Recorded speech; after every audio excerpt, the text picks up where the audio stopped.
Okay, here we go. Now we're going to look into electrical basics. This is mostly for students that are beginning in Intro to Automation and have not completed the electrical applications course. This is definitely not going to cover everything that is covered in electrical applications. It's just going to get you what you need to know to be a first-time student in Intro to Automation. So in this lesson, we're going to have some objectives. We want to be able to define the concept of voltage and how to measure it. Same for current, resistance, and we want to understand the concept of power, and I'll explain why I don't show you how to measure that.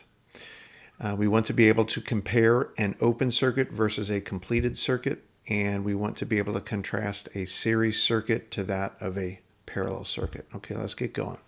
So electricity comes in two basic forms. We have alternating current, AC, and we're going to dive into each one of these types, and direct current, DC. Okay, so we basically have those two forms. Now when you get into AC, there's multiple forms of AC, whether it's single phase, split phase, three phase.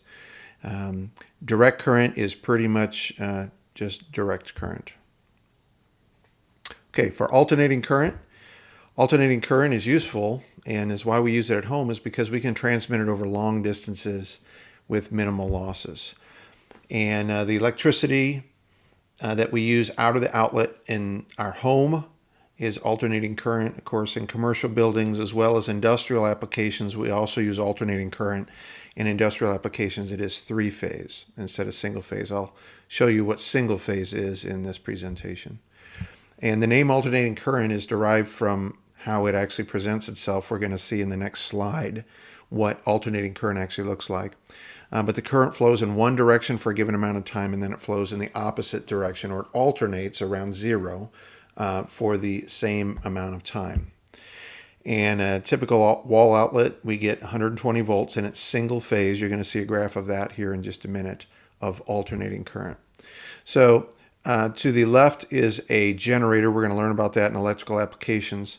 But to the right is what we call a sine wave, or a sinusoidal wave.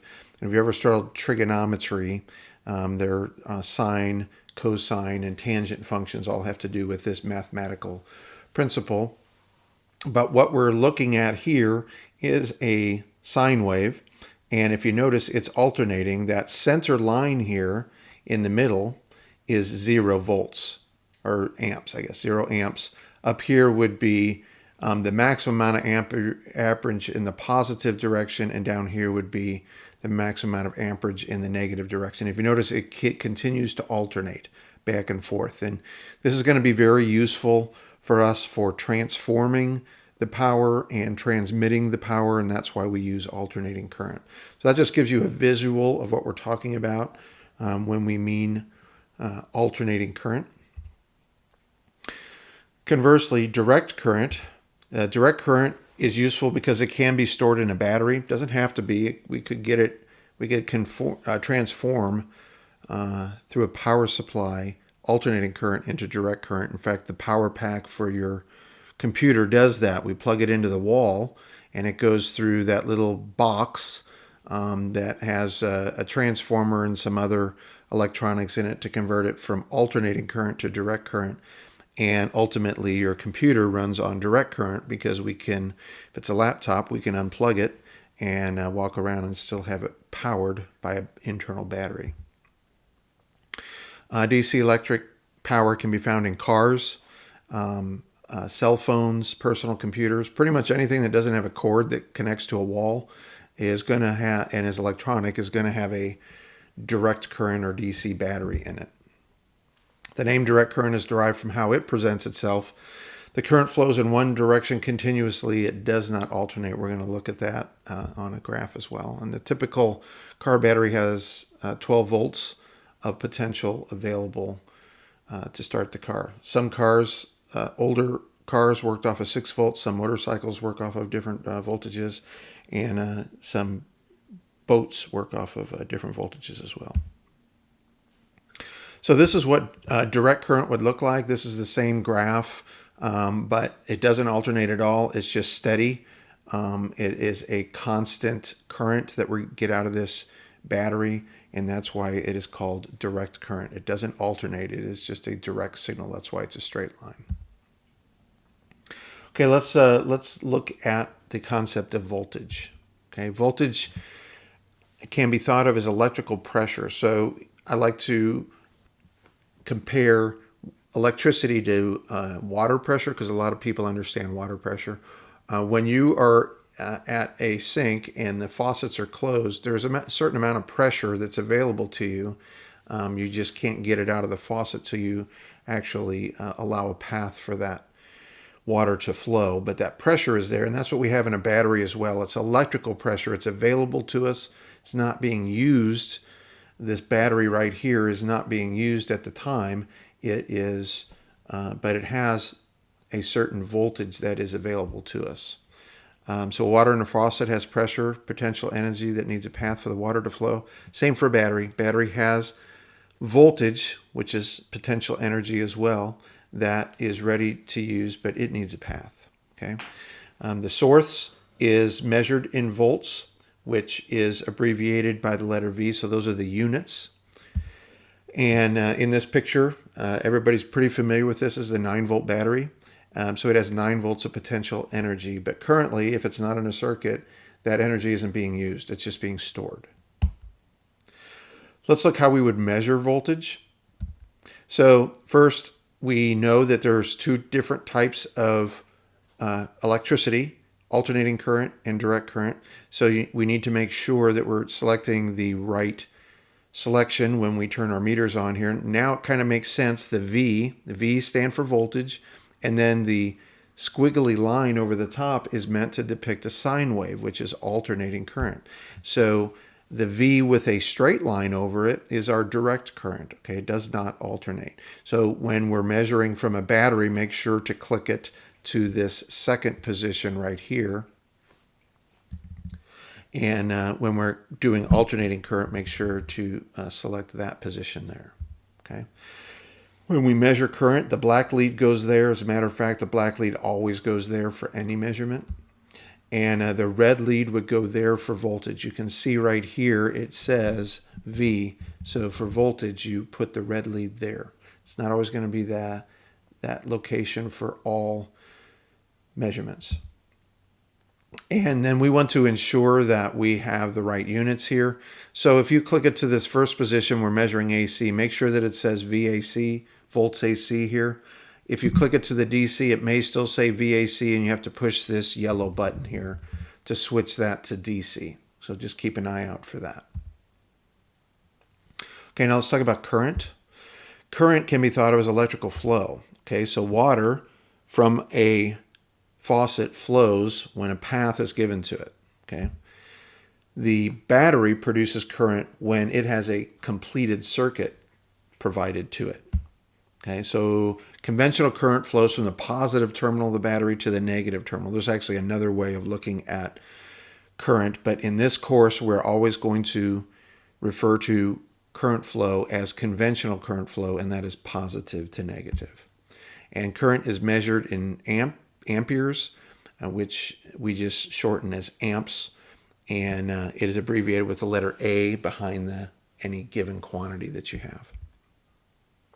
So let's look at a completed circuit here. So this is the internal workings of at least an older style conventional flashlight. Now they have LEDs in them. But this would be 2 C cells or D cell batteries that you would put inside a flashlight, and they're stacked on top of each other. And the positive is on this end and the negative is on that end. If you notice, the positive of this battery connects to the negative there. So we're stacking them on top of each other. And we're going to learn later that's going to double the voltage here. So each one of these is 1.5 volts. So this is 3 volts of potential energy. And so this light bulb that we put across here needs to be a 3-volt light bulb. So this is the old incandescent bulb type. And this is where we're going to put the positive terminal, and then the negative connects on this outer shell. This is one side of the black bump here is one side of the light bulb, and the silver outer shell is the other side of the light bulb. And we're connecting that through a switch. This is a knife switch. It literally looks like a knife chopping into a block of two prongs that will make a physical connection when we push down on that lever. But when it's open, you notice there's an air gap here. There is no connection. This is a wire that connects to this screw terminal. There's no electrical connection between those screw terminals. The only way it would happen is through this knife switch, and then this screw terminal is connected to the negative of the battery. So currently, the switch is open, so we do not have a completed circuit, and that equals that we have no current. Okay, so here, now we have closed the switch. If you notice, this screw terminal is connected to this screw terminal. This color is to depict that this is copper. And so those are copper metal components touching each other. And now that that is closed, we have electrical current. And since we're studying conventional current in this course, we are going to come out of the positive through the light bulb. And once we're flowed through the light bulb, we're going to come through this wire through our switch and then down to the negative of our battery. And it's actually like a racetrack. It just keeps going around and around. The current just keeps flowing in a circle. Okay, so that is our current that is direct current. It goes in just one direction, and conventional current flows from positive to negative. And this is happening because that switch is closed. And when that switch is closed, the term that we use is it's a completed circuit. Okay, and when we have a complete circuit, then we'll have current flowing. Okay, let's look how we're going to measure current. Okay, so there are two settings for current. Now you would think, one's for AC and one's for DC. No, actually we're going to measure current either low amperage current or high amperage current. Okay, so this first selection right here, all the way over here, is for currents that are less than 0.4 amps or 400 milliamps. And we'll when we get into electrical applications, we'll be able to quantify how much current that actually is. So if we're measuring smaller currents, we're going to use that setting. And if we're using larger currents, larger than that 0.4 amps, we're going to select the second one there. If you're measuring AC current or DC current, you're going to use, if it's AC or DC current less than 4 milliamps, you're going to use this setting right here. Okay, the lower one. And if it's AC or DC for the second one, you're going to use that one right there. Okay. Make sure when you set it that your setting is for the proper electricity that you're measuring, whether it's AC or DC. And again, you'll just push this yellow button that will change that from AC to DC for you. Black lead goes there. It always goes there. For the lower currents, it's going to go in the one that says 400 milliamps. 400 milliamps is the same as 0.4 amps. If it is higher than 400 milliamps, we're going to use this lower one, which is protected up to 10 amps. So that's why we have two separate fuses inside our meter as well. Okay, let's look at resistance. Resistance is the opposition to electrical flow. And when water throws through a pipe, resistance can be found in obstructions in the pipe, like a reduction in the pipe, which we're kind of showing here in this picture, or a filter in line.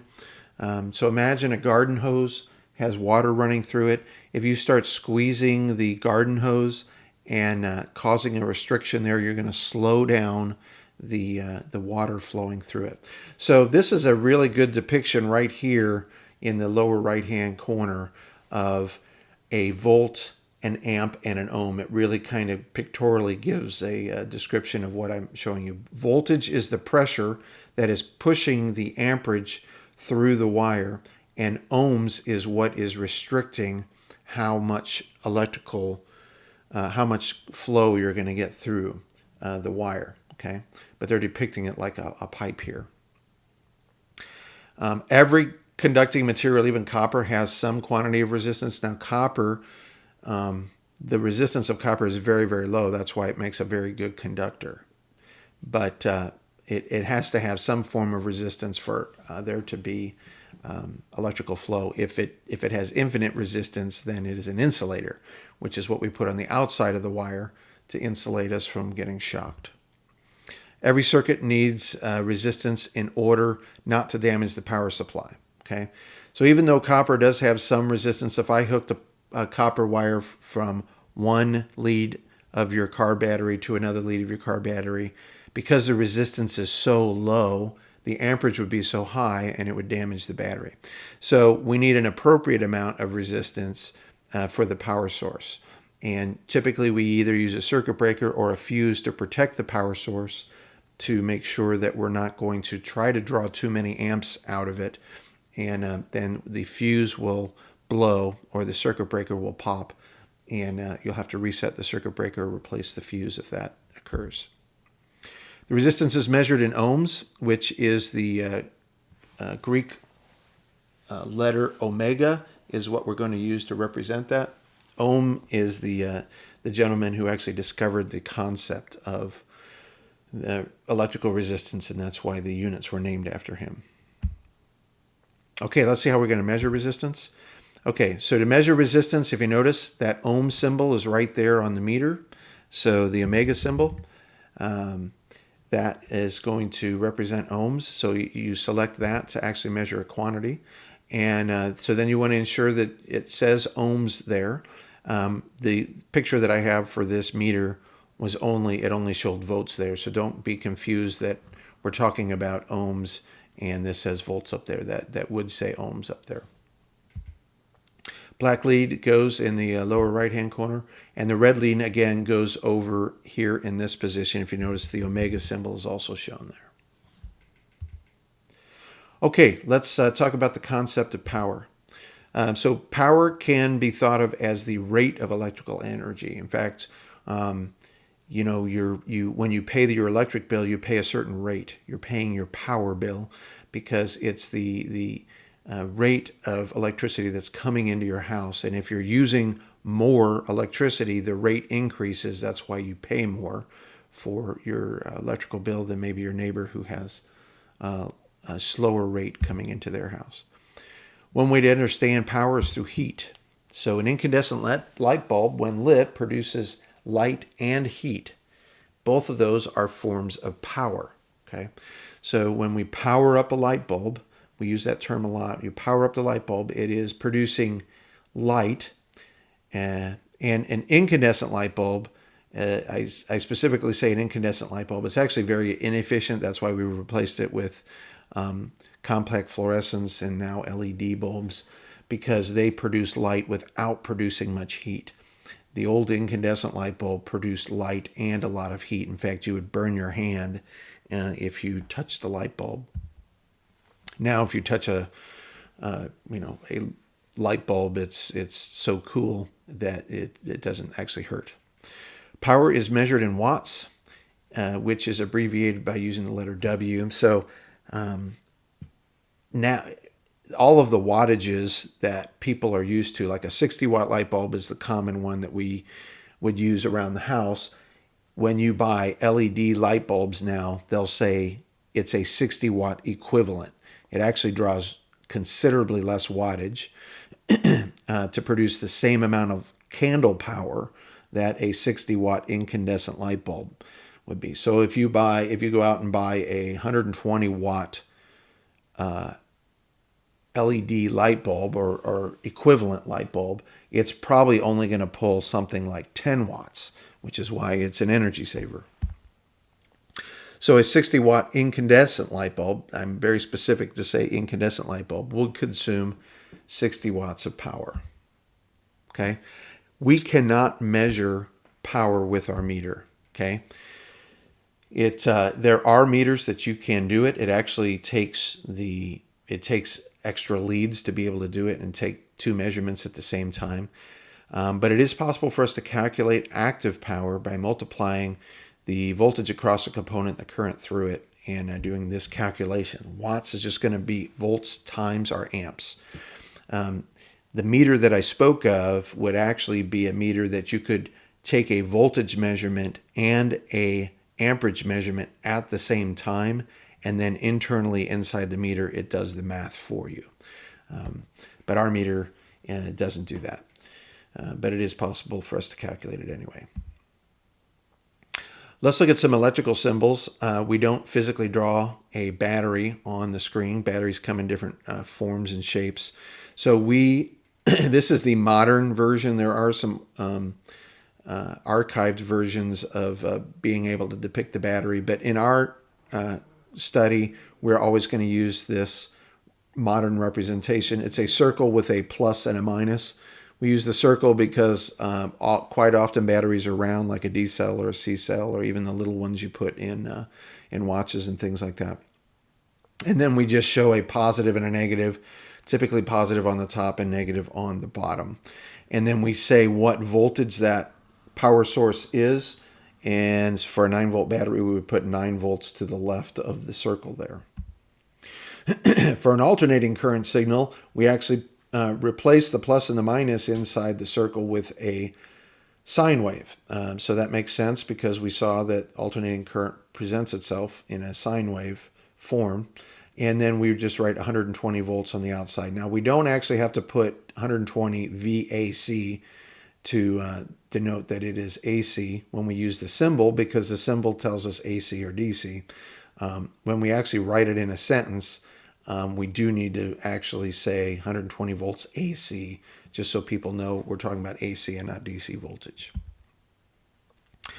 A resistor, we haven't really messed with resistors yet, but what is depicted there to the left is a resistor, and you're going to get a kit in your lab bag that will have a whole set of these resistors. And then the resistors have a color code, and so that particular resistor is a 4.7 k ohm resistor. The symbol to the right, showing the squiggly line, is much like a path that you would have to walk that would slow us down. If we ran in a straight line, it would be a lot faster than if we ran zigzag. So that's supposed to mean that the current has to go through the zigzag pattern, some sort of resistance, and that's where the symbol came about there.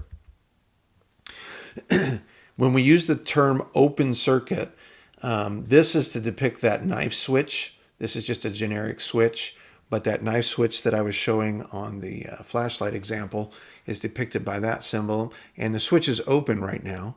So we currently don't have any current flow because we have an open circuit. If we close that, now you can see that the gate or the door has been closed there. We do have a path for current to flow. So now we have a completed circuit. So I just want to differentiate the open circuit versus the completed circuit and how those would look to us. Okay, when we have multiple components, we have a couple options of how we can wire them up. If two components are to be incorporated in a circuit, there are two possible connections.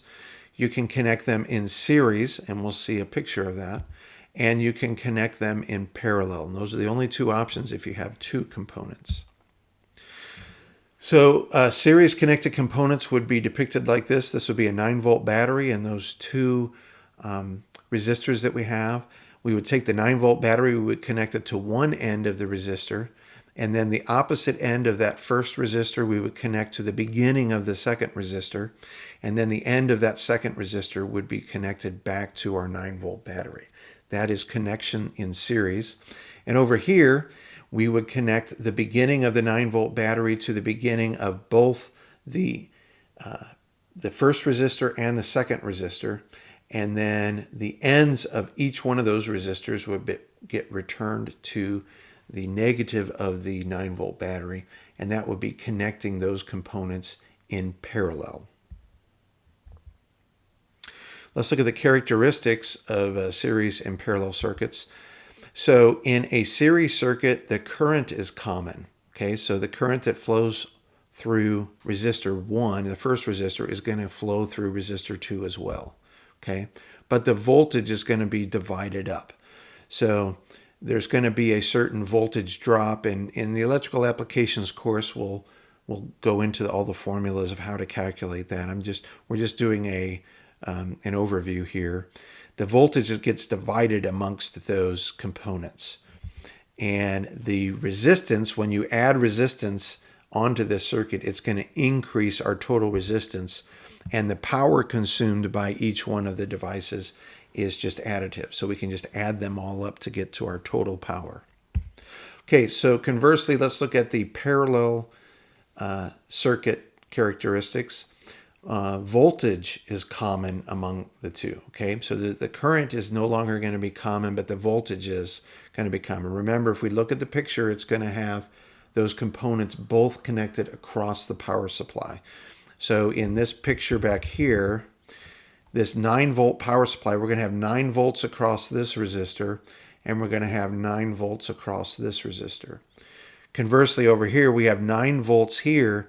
Well, that 9 volts has to be shared across 2 resistors, and because these resistors are of the same size, we're actually going to have 4.5 volts across this resistor, and we're going to have 4.5 volts across that resistor. Reason being, they're both the same size. So it's going to divide it evenly. If this one was smaller than that one, that wouldn't be the case. Okay, so you can see here, the current that flows through here is going to be the same. There's no other path for the current to take, where here I have 2 paths for the current to take. Here the voltage has to be divided, but over here the voltage is not divided, it's shared among the two, but the current that flows through this wire is part of it's going to go through this way. In fact, as a matter of fact, because they're the same size, half the current's going to go this way and half the current's going to come that way, and then they're going to join back over when it returns to the battery. Okay, so the current is divided among those components. Adding a resistor in parallel is actually going to decrease your total resistance. And that's going to make sense when we think about it. You add more resistors in parallel, you are going to increase the amount of current load. So that means if you're increasing the current load, the resistance would have to decrease. So the best example of this is Christmas lights. If you plug in your Christmas lights and then you keep plugging Christmas lights in the end of that, you're going to, because all those lights are in parallel, you're going to keep adding more current onto that, and you're actually going to, they actually put little inline fuses in your Christmas lights now. If you add too many lights in a row, you're going to draw too much current for the wire size, and you're going to pop a fuse in your Christmas lights. But the power consumption is additive. So that's the only thing that's common among the two, between series and parallel, is power still adds up. Okay. So that is a quick overview of electrical and the terms that we're probably going to be using this semester. You'll hear me throwing out in Intro to Automation. I hope that helps, and we'll see you in the next video.